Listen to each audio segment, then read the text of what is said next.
Oh man, Donald Trump doing this again.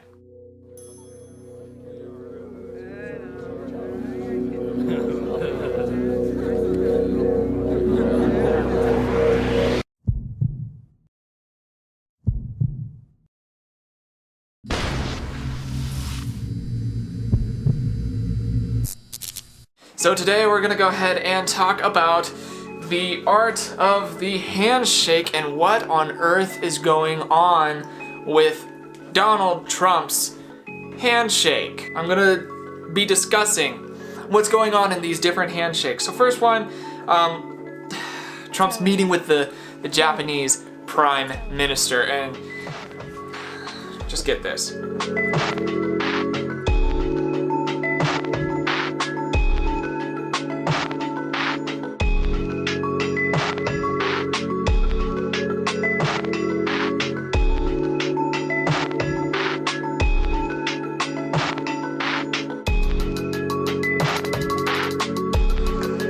Okay, so let's go ahead and talk about this one a little bit.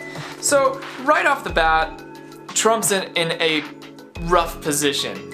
So in handshakes, it's always the goal to be on the right hand side to the person that you're shaking the hands with, if there's somebody in front of you. So say I'm facing you, it's better for me to be here and the person I'm shaking hands with to be here, because when I reach across, it automatically puts my hand in the dominant position. If I'm on this side, I reach out and it's automatically less dominant. So Trump is in a less dominant position, probably planned out. This stuff is always way more planned out in politics than you would ever imagine or as ever needs to be.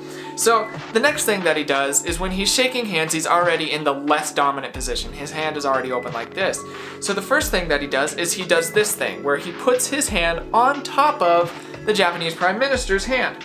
And this is a power play because he's already in the submissive position. This adds more control. Something else that he does next is when he's going in to talk, he does a pull. He actually jerks the Prime Minister forward towards him. This puts the Prime Minister's center of balance off, which puts him in a less dominant position. So everything that you're seeing that's so stilted and extremely awkward with Donald Trump is something that he's learned over the years through being a businessman, is that putting a person in the less dominant position in a handshake is a way that you can assert dominance over them. So that's kind of what's going on in this first extremely awkward handshake. Let's go ahead and take a look at the next one.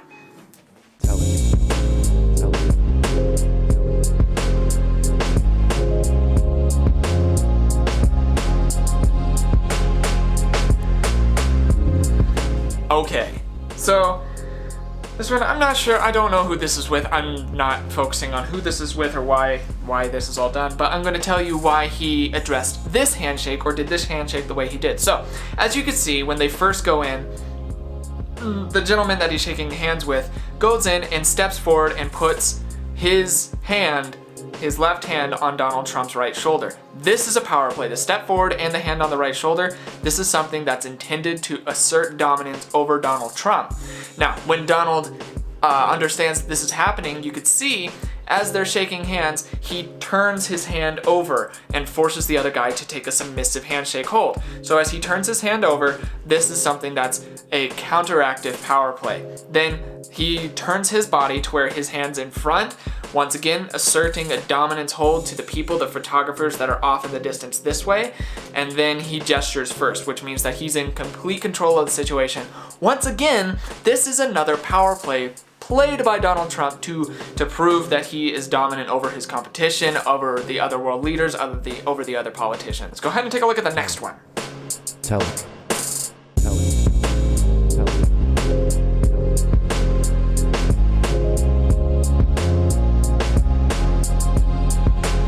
I love this. So this is another example. I'm trying to keep track of my dog. She pees everywhere and it's terrifying.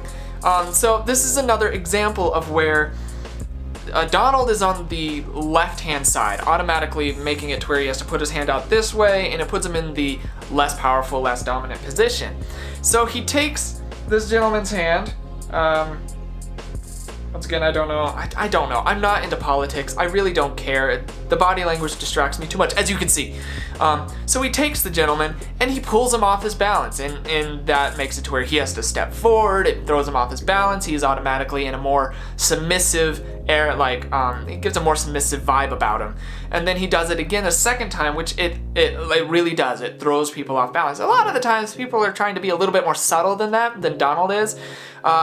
But Mr. Trump doesn't care. He's showing that he is at large and in charge of the situation. So he pulls the gentleman off his balance, off of his center of gravity, putting him in the submissive position, whereas Donald would have had it regularly since he was on the left-hand side and automatically in an open position. So that's kind of what's going on in this one. And that's all that we're gonna talk about for the day, was those 3 handshakes. So that's a bit about what body language can do and how understanding the body language can affect the world around you and kind of see what's going on. So as soon as I saw Donald doing these things with the handshake, I knew exactly what he was doing. I knew what he was driving at, and it didn't take me back, since he's been in business for so long. It's a power play. It's him asserting dominance. And regardless of your political stuff, I don't care. If you're gonna try to spread it, just shut up. I don't care. It's not about that. The point is what the body language is saying and how to interpret what's going on. But that's all that I've got for the day. I hope you really enjoyed it. It's been a really long time since I've been able to record, and I've missed it a lot. So let me know in the comments if you're excited for me to be back. Spread the channel around, subscribe if you haven't already, and my name is Logan, and you have been really, really awesome as always, and I will see you in the next video. Cheers, guys.